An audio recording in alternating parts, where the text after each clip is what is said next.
For ils n'ont pas de marine. Elle a été anéantie. Ce sont les mots du président américain Donald Trump le 3 mars. Après 48 heures qui avaient complètement ruiné la flotte navale iranienne, l'Iran a défié les États-Unis. C'était une erreur. Des bombes et des missiles ont volé, et toute la flotte iranienne a été anéantie en seulement 2 jours. C'est historiquement mauvais pour l'Iran, et cela ne fera qu'empirer pour un régime qui s'effondre sous nos yeux. Après les frappes initiales américaines et israéliennes sur l'Iran qui ont anéanti une grande partie des dirigeants du pays, l'Iran a répondu par des attaques contre plusieurs bases militaires américaines. D'accord, les États-Unis ont dit « Nous voyons vos attaques de base et nous allons surenchérir avec la destruction de toute votre flotte navale. » Les Tomahawks américains ont volé dans une opération qui a submergé toute stratégie que la marine iranienne avait. Et les résultats parlent d'eux-mêmes. L'Iran a perdu 11 de ses navires de guerre ainsi que plusieurs de ses sous-marins d'attaque, et les États-Unis ont déclenché une vague dévastatrice de puissance de feu qui sert de rappel au régime iranien en ruine, comme si cela était nécessaire. Que tout ce que l'Iran peut essayer ne fera que se heurter à une réponse plus importante et bien plus dévastatrice de la part des États-Unis. Dans quelques minutes, nous allons expliquer comment les États-Unis ont laissé toute la marine iranienne paralysée en seulement 48 heures. Avant cela, examinons de plus près les résultats. Nous pouvons résumer cela en 7 mots. Le golfe d'Oman a été vidé. C'est selon le commandement central américain ou CENTCOM, qui a expliqué sur X ce qu'il a réalisé en seulement 2 jours. Il y a 2 jours, le régime iranien avait 11 navires dans le golfe d'Oman. Aujourd'hui, ils n'en ont aucun. Le régime iranien harcèle et attaque la navigation internationale dans le golfe d'Oman depuis des décennies. Ces jours sont révolus, a déclaré CENTCOM. Il y a un indice ici sur la raison pour laquelle les États-Unis ont pris pour cible la marine iranienne. Nous y reviendrons plus tard. Mais la grande nouvelle ici est que certains des navires de guerre les plus importants de l'Iran sont hors de la guerre quelques jours seulement après le début des combats, détruisant la posture navale de l'Iran en un instant. Et nous n'avons pas à nous fier à la parole de CENTCOM. Des photographies satellites émergent déjà qui mettent en évidence l'ampleur des dégâts causés par les frappes américaines. L'Iris Makran, qui est le premier navire de base avancé de l'Iran, est hors service. Ce navire a été touché alors qu'il était amarré à Bandar Abbas, rapporte Naval News. Et cela signifie que les États-Unis ont mis hors service ce qui était autrefois un pétrolier, mais qui est devenu depuis un navire militaire, capable de soutenir des opérations d'hélicoptères. Avec un déplacement de 120 000 tonnes, l'Iris Makran était parmi les plus grands. Navire de la région du Moyen-Orient. Maintenant, des photographies de satellites montrent des incendies à sa naissance et de la fumée s'échappant de la partie centrale du navire de guerre. Une corvette de classe Jamaran, qui était stationnée à quai à Chabahar, a également été mise hors service. Armée de missiles anti-navires et surface-air ainsi que de torpilles, ce type de navire était censé être au centre de la stratégie navale iranienne. L'Iran en possède 6 et au moins un est maintenant bloqué à la base navale de Connor, avec de la fumée qui s'en échappe. La liste est longue. Le Télégraphe révèle que l'imagerie satellite capturée par Planet Labs montre la région de Bandar Abbas, où au moins 11 des navires de guerre iraniens étaient amarrés aussi récemment que le 22 février et est maintenant recouverte d'un smog de fumée noire épaisse, à la suite de la forte campagne de bombardement américaine. Les restes de l'Iris Makran peuvent être vus sur les photos que le Télégraphe partage. Cependant, le plus gros coup est venu contre le meilleur navire de guerre iranien, l'Iris Shahed Berri.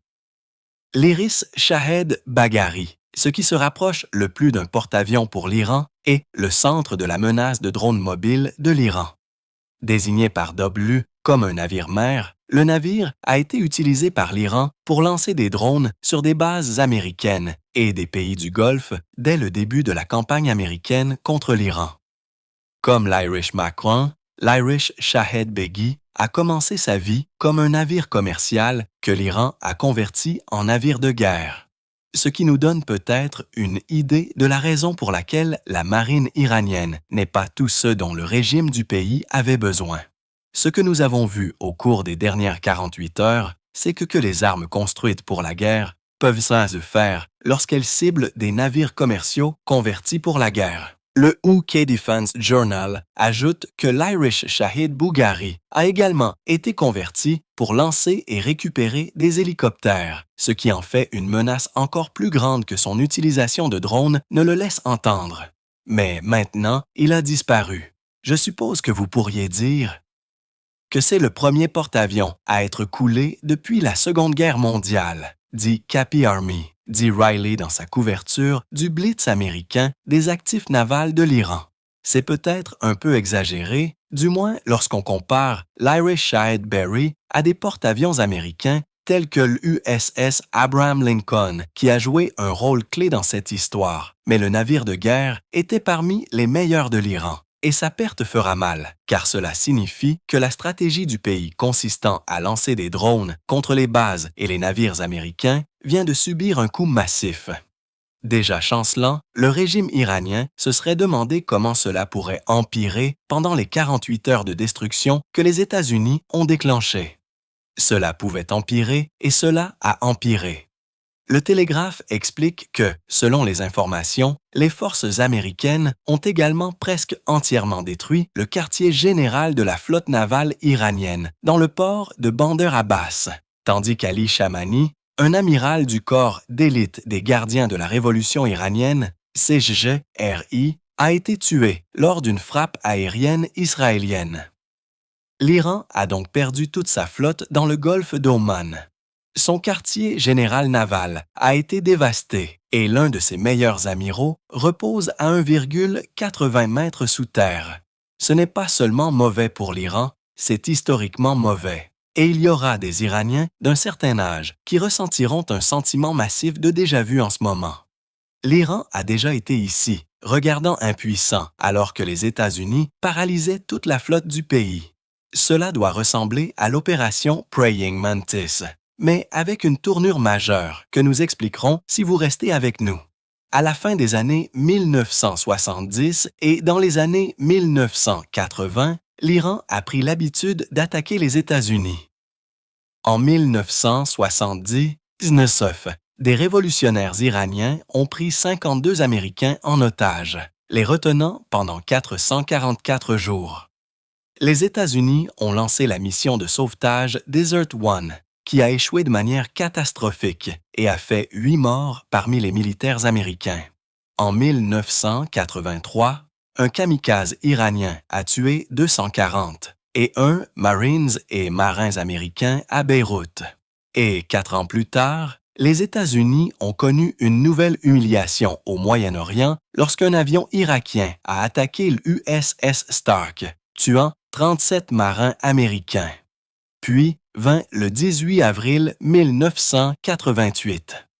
L'opération Praying Mantis a été lancée et en quelques heures, les États-Unis ont détruit 2 plateformes pétrolières iraniennes, un bateau lance-missiles, 2 frégates et 3 vedettes rapides armées. En quelques heures, la moitié de la marine iranienne a été paralysée, ce qui a été le pire coup porté dans les temps modernes à une marine qui existait depuis le premier empire perse il y a plus de 2500 ans. Notez le mot était. L'opération Praying Mantis ressemblera à un pique-nique comparé à ce qui vient d'arriver à la marine iranienne. Maintenant, voici la tournure. Bien que les Iraniens plus âgés ressentent un sentiment de déjà-vu face à ce qui vient de se produire, ils se demanderont également comment cela s'est produit. L'Iran se prépare à ce type de combat avec les États-Unis depuis l'opération Praying Mantis. Cette seule journée a conduit à une refonte complète de la doctrine navale iranienne pour s'assurer que rien de semblable à l'humiliation des années 1980 ne se reproduise. Ils ont mis au point un plan pour submerger les navires américains avec des essaims de vedettes rapides, explique Cappy Army, ajoutant « Ils prévoyaient de tirer des missiles anti-navires basés à terre sur les forces américaines. Ils avaient toute une stratégie d'utilisation de leurs sous-marins pour tendre des embuscades aux navires américains. Sachant qu'ils ne pouvaient pas rivaliser avec les États-Unis sur le plan de la puissance de feu naval pur, l'Iran avait développé une stratégie à plusieurs niveaux et asymétrique qui était censée voir ses vedettes rapides entrer et sortir de portée, tirant des coups au passage. Tout en même temps, les sous-marins et les missiles iraniens pilonnaient tout ce que les États-Unis envoyaient à l'Iran. Mais rien ne s'était passé comme prévu pour l'Iran. Et la raison en est que l'Iran s'était préparé à une attaque comme l'opération Praying Mantis et que les États-Unis ont lancé quelque chose d'entièrement différent. Mais avant d'aller plus loin, si c'est le genre d'information que vous voulez, assurez-vous d'être abonné au Military Show. Nous décortiquons les choses comme ça chaque semaine. Le plus gros problème de l'Iran lors du blitz de 48 heures de l'Amérique sur sa marine était qu'il n'a jamais vu venir les tactiques particulières que les États-Unis ont utilisées. Une doctrine navale créée dans les années 1990 pour contrer le type de menace qui a ruiné la marine iranienne à la fin des années 1980 n'allait jamais fonctionner. L'Iran avait prévu ce qui équivalait à un combat navire contre navire, où ses vedettes rapides auraient une chance d'exceller. Le régime iranien pensait que sa marine serait en mesure de confiner les navires américains beaucoup plus grands dans des œillets des eaux resserrés tels que le détroit d'Humus, que nous aborderons dans quelques minutes. Coincés dans ces eaux, les navires américains seraient à sonner des proies. Il sera facile pour les missiles lancés depuis les vedettes rapides, ainsi que pour les torpilles tirées par les sous-marins et les drones lancés depuis les porte-avions de fortune iraniens. Mais en 2026, les États-Unis savaient ce que l'Iran allait faire. Une couverture persistante de drones combinée à d'autres formes de renseignement signifiait que les États-Unis savaient où se trouvaient les bateaux iraniens à tout moment. Les navires de guerre iraniens n'ont pas été en mesure de s'approcher de ce que les États-Unis ont envoyé dans la région du Golfe Persique, parce que la technologie militaire, aussi surprenant que cela semble avoir été pour l'Iran, a progressé depuis les années 1990. Il en va de même pour la stratégie américaine. L'Iran a fini par apporter un couteau à une fusillade, et les États-Unis ont dit « Allez vous faire foutre ». L'Amérique n'était pas sur le point de jouer le jeu des vedettes rapides. Sa stratégie était simple et totalement dévastatrice. Ruiner la flotte iranienne en utilisant des missiles Tomahawk lancés de si loin que toute la stratégie navale iranienne ne serait pas en mesure de sortir du port. Les États-Unis ont utilisé les missiles anti-navires que l'Iran s'attendait à ce qu'ils utilisent la TASA lors de l'opération Praying Mantis. Mais en 2026, dans le cadre de l'opération Epic Fury, les États-Unis ont lancé des missiles de croisière Tomahawk sur la marine iranienne. Ces missiles ont une portée beaucoup plus longue que tout ce que l'Iran s'attendait à ce que les États-Unis utilisent, ce qui signifie que les navires de guerre et les plateformes utilisées pour les lancer ne se rapprochent jamais de la portée des navires de guerre iraniens. Lewis McCrone a été victime de cette stratégie, car des missiles Tomahawk lancés à des centaines de kilomètres ont percuté le navire, l'un après l'autre, et à une succession si rapide que les défenses que l'Iran avait chargées dans le navire n'ont jamais eu la chance d'arrêter ce que les États-Unis ont déclenché. Ces Tomahawk ont probablement été lancés par les destroyers de classe Halliburton que l'Iran s'attendait à voir se rapprocher de ses vedettes rapides. Et avec leur portée de 1600 km ou environ 1000 miles, ces missiles étaient la seule chose que les navires de guerre iraniens au ralenti ont vue avant d'être détruits. L'Iran attendait que les navires de guerre américains arrivent afin de pouvoir mettre en pratique sa doctrine navale. Ce qu'il a obtenu, c'est une horde de missiles puissants, et la marine iranienne en train de couler n'a même jamais vu les navires qui les ont tirés. Ensuite, il y a eu le suivi. Max Afterburner explique dans son examen des 48 heures de fureur épique de l'Amérique, déclarant « Avec la marine iranienne étant essentiellement un coussin d'épingle à ce stade, absorbant ses missiles Tomahawk, les F-35 ont suivi, probablement avec des bombes GDAM pour un nettoyage de précision. C'était une stratégie géniale de la part des États-Unis.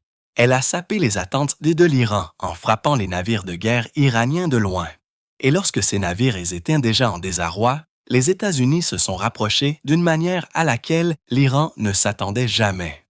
Ce n'était pas une bataille navale, c'était la démolition d'une force qui avait été mise en place spécifiquement pour contrer un type de menace que les États-Unis n'ont jamais eu l'intention de présenter. Et cela a conduit l'Amérique à nier toutes les tactiques de l'Iran en seulement 48 heures. Comme le révèle l'US Naval Institute, ou USNI, les États-Unis se sont préparés aux tactiques navales de l'Iran pendant des années, ce qui a conduit l'Amérique à mener une campagne aussi destructrice contre la marine iranienne. L'Iran a brandi cette force navale asymétrique de sous-marins lance-missiles, de mines navales et de batteries de missiles anti-navires dans ses menaces de fermer le détroit de Hormuz ces dernières années. Les forces navales américaines dans la région ont été préparées contre ces menaces d'essaim, y compris les hélicoptères Seahawk à missiles Hellfire à bord de l'Abraham Lincoln, dit USNI. La mention du détroit d'Ormuz nous ramène à ce que nous avons mentionné à propos de la stratégie de l'Iran consistant à resserrer les navires de guerre américains et pourquoi tout s'est effondré pour le régime. Cependant, ce que nous voyons maintenant n'est peut-être pas tout à fait ce que vous pensez voir. En surface, la tempête de feu de fureur de Tomahawk de l'Amérique semble être sur le point de détruire l'Iran d'un point de vue militaire. Ce n'est pas le cas, du moins pas entièrement. C'est selon le docteur Andreas Borm, qui est un expert du Moyen-Orient travaillant à l'Université de Saint-Gall en Suisse.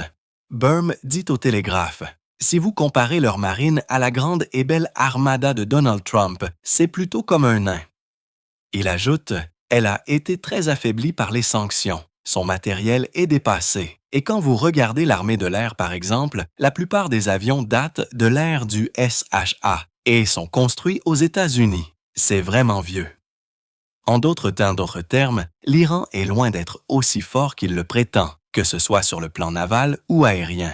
Ainsi, ce que les États-Unis viennent de réaliser n'était pas vraiment d'affaiblir l'armée iranienne, simplement parce que cette armée et sa marine n'ont jamais vraiment représenté une menace pour les États-Unis. Ce que les 48 heures de frappes américaines visent réellement, c'est à s'assurer que le détroit d'Hormuz puisse être rouvert le plus rapidement possible, après que l'Iran ait tenté de fermer boutique à la suite des premières heures de l'opération Epic Fury. Les États-Unis ont besoin que ce détroit reste ouvert, tout comme la plupart du reste du monde. Et la raison en est que le détroit d'Hormuz est parmi les routes de transit les plus importantes. L'Iran n'est peut-être pas capable de présenter une grande menace cinétique aux États-Unis, déclare Bomb. Mais ce dont ils sont capables, c'est la guerre asymétrique. Et nous pouvons le constater dans le détroit d'Hormuz, où les prix des assurances ont grimpé en flèche et les entreprises s'abstiennent d'y envoyer leurs navires. Sur le front du pétrole brut, The Guardian rapporte qu'environ 20% de toutes les expéditions de pétrole brut doivent passer par le détroit d'Hormuz à un moment donné. Environ 12,5% de tout le pétrole utilisé par les pays des continents américains transite par le détroit, ce qui est éclipsé par les 45,7% de pétrole que la Chine reçoit des pétroliers qui naviguent à travers le détroit d'Hormuz. Ce seul passage d'eau est une industrie de plusieurs milliards de dollars, et l'Iran a tenté de profiter de ce fait en utilisant sa marine pour s'appuyer sur le seul élément de levier qu'il a dans tout ce conflit. Ibrahim Jabari, qui est un conseiller principal du commandant en chef du corps des gardiens de la révolution islamique, l'a clairement indiqué le 2 mars lorsqu'il a déclaré « Le détroit est fermé. Si quelqu'un essaie de passer, les héros des gardiens de la Révolution et de la marine régulière mettront le feu à ces navires. » Jabari a également affirmé que l'Iran commencerait à attaquer les oléoducs dans les prochains jours et il affirme que le prix du pétrole atteindra 200 $ le baril. Il s'agit d'une vantardise évidente, mais il y a une graine de légitimité à ces affirmations étant donné le contrôle de l'Iran sur le détroit d'Ormuz. Cependant, maintenir ce contrôle nécessite des navires de guerre, même s'il ne s'agit que des vedettes rapides que l'Iran déploie. Les États-Unis viennent de retirer ces navires de l'équation. Pourtant, les tentatives de l'Iran de bloquer le détroit d'Ormuz ont été couronnées de succès jusqu'à présent. Cappy Army dit que bien que certains navires disparaissent et essaient de passer, le nombre total de transits via le détroit a diminué de 80%. Cela a toujours été leur plus grand levier géopolitique pour infliger un maximum de souffrance aux marchés mondiaux. Cappy Army ajoute qu'en supprimant ce levier, les États-Unis suppriment également le dernier espoir que l'Iran avait de sortir vainqueur de la guerre. Vous ne le sauriez pas si vous écoutiez les propagandistes iraniens. Ils ont déjà affirmé que l'Iran a déclenché une pluie de missiles balistiques contre l'USS Abraham Lincoln, une affirmation que les États-Unis ont rapidement démentie en publiant des photographies de ce porte-avions toujours en pleine activité. L'Iran a également lancé environ 400 missiles et 1000 drones contre des États du Golfe tels que le Qatar et les Émirats arabes unis. Cependant, comme le souligne Cappy Army, ce nombre apparemment impressionnant est en fait bien inférieur à ce que l'Iran a déclenché à la suite de l'opération Midnight Hammer à l'été 2025, au cours de laquelle les États-Unis et Israël ont détruit une grande partie de l'infrastructure nucléaire iranienne.